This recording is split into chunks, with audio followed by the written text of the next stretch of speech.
Richard Gold with Stewards of Change, and on this panel, I'm the cleanup hitter. So my job is to take what Will said about how government has been created in silos and have protected the information that they have. And Justice Huffman's challenge to us that we need to get out of our comfort zone and really start looking at whoever our client is and make it client-centric. But I must go off the script and respond to Shell's beginning presentation about her movie script. Now, it continues that Shell's script is now sent to me as the movie, the mogul. And I take this script and I see a family goes to Disneyland. Father dies, mother's in the pokey, and we've got all these kids now in foster care. I asked for a holiday movie, a feel-good movie, and what do I get? A horror story. So we scratch it. The father does die. Sadly, the mother is arrested, but the oldest son, the oldest child says to the younger siblings, hey, we've got a week-long pass to Disney World. Do we want to go with this social worker who I hear, the Orange County social worker is saying, I've got to find out a family for 4 kids, and if we can't, can we put 2 in one and 2 in another? And the brother says, no way, we're together. So the movie is they spend a week in Disneyland, and one day they hide in, and by the way, the title of the movie is It's a Small World. The end of the movie, mother's exonerated because you know those juries in California, they'll never convict her. And they lived happily ever after. Of course, it's a big, big money seller, and I will share credit with you, Shell. So, but now getting back to what I'm presenting, which is why is this conference going to be different than any other symposia? Excuse me. You've all gone to interoperability symposia.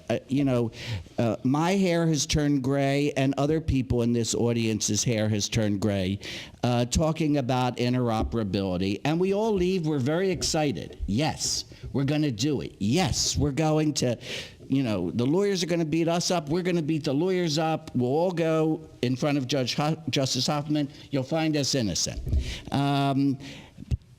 Well, here's the difference.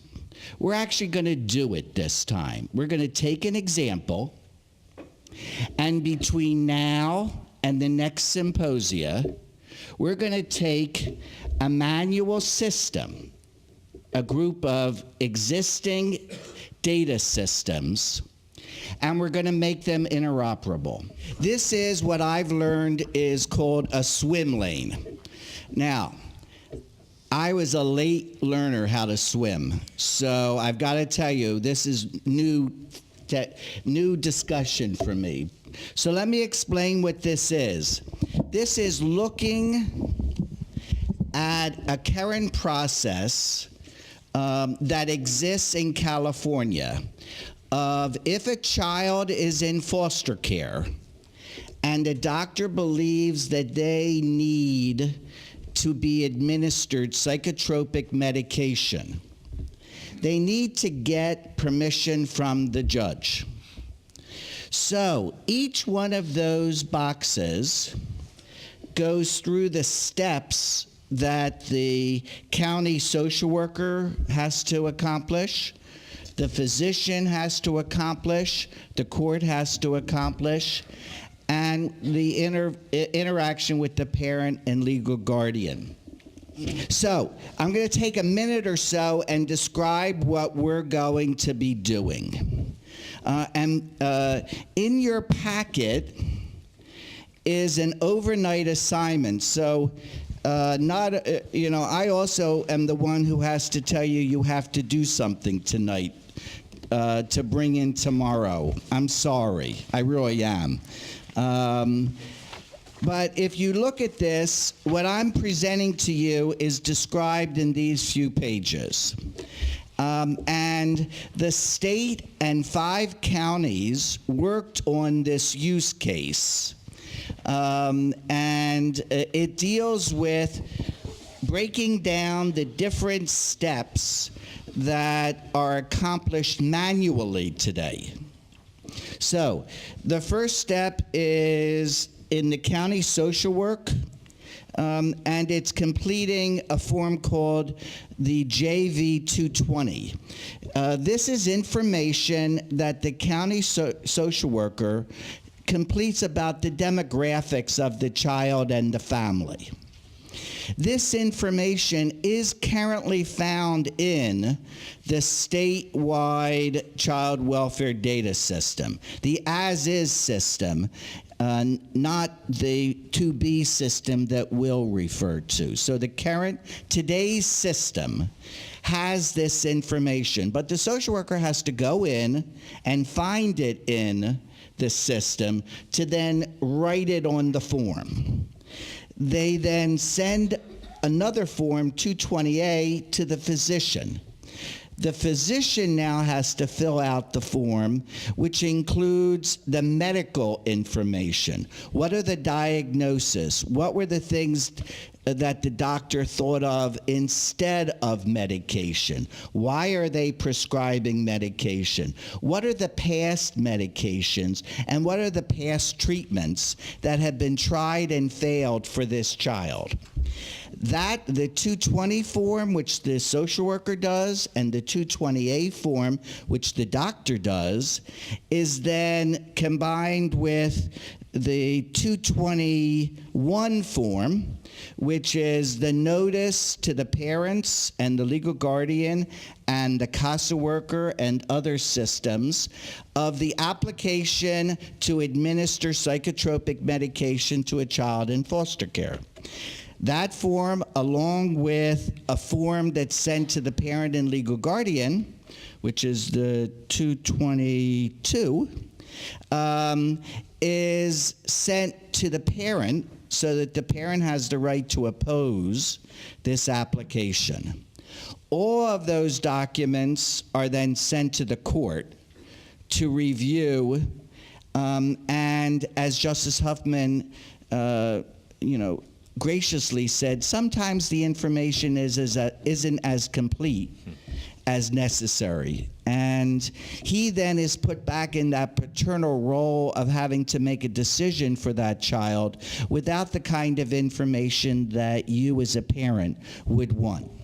So we now took this manual system and what we're proposing as a proof of concept is that in the next few months, working with the good county of Alameda, along with help from Los Angeles, Santa Clara, Monterey, we had a group of counties who really helped us formulate this proof of concept.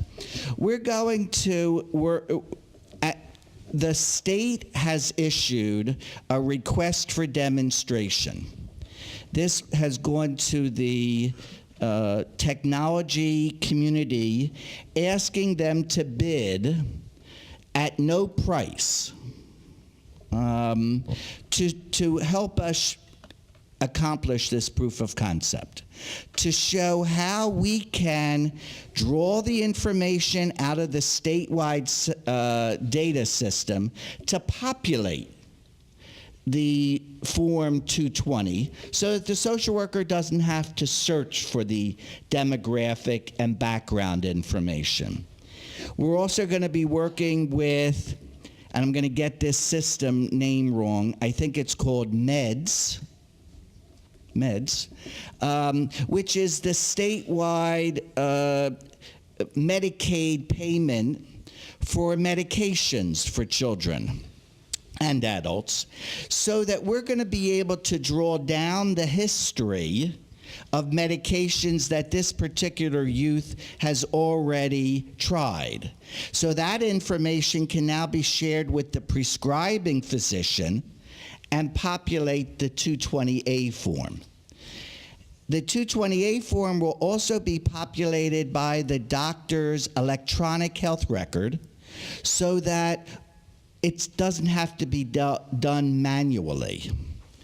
Those two forms will then be assembled and sent to the court in an interoperable way. It doesn't sound, it's a huge undertaking.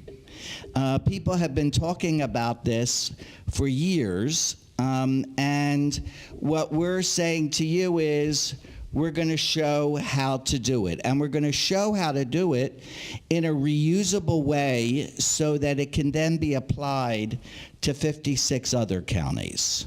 It's a tremendous challenge. We wish to thank Alameda for being such a wonderful volunteer.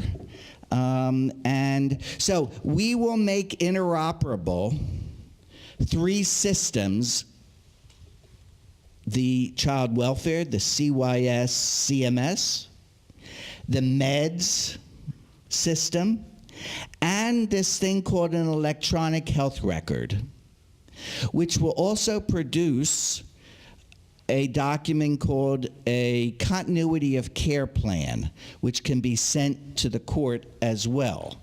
So now the court will be getting more complete, more timely information on these court forms with a very defined data set, because it's the data that's on these 4 or 5 documents. But it will be done in as interoperable of a way as possible, saving time for the social worker, saving time for the physician, and helping the prescribing physician to see what medications and at what dosage have been tried in the past, so that that doctor has a more complete picture of what they're recommending to be administered currently to the courts. So that's the example. It's a daunting one, but a very exciting one. So this proof of concept is also dealing, the first things I've talked about are interoperability. We're also giving demonstrators the opportunity to automate some of the other processes. And in your packet, what's in yellow will be interoperable, and what's green is optional for automation. So, I want to thank Shell, Dr. Scott, Gigi Smith, who has gone to another position, Larry, and Laura Beeman, who has really come in and taken this project by the horns and really run with it to get an RFD out on the street quickly, completely, with the help of OSI's procurement office. There has been interest and questions. Those questions have now been answered, so they'll go back. Very short time period in the request for demonstration. So it's really the months during the summer where we'll be working with Alameda. We'll be probably working with Children's Hospital in Alameda, who hasn't an electronic health record and works very closely with the county's child welfare system to show how interoperability can be accomplished using the present systems to make it more efficient and effective for the workers and better outcomes for the children and families.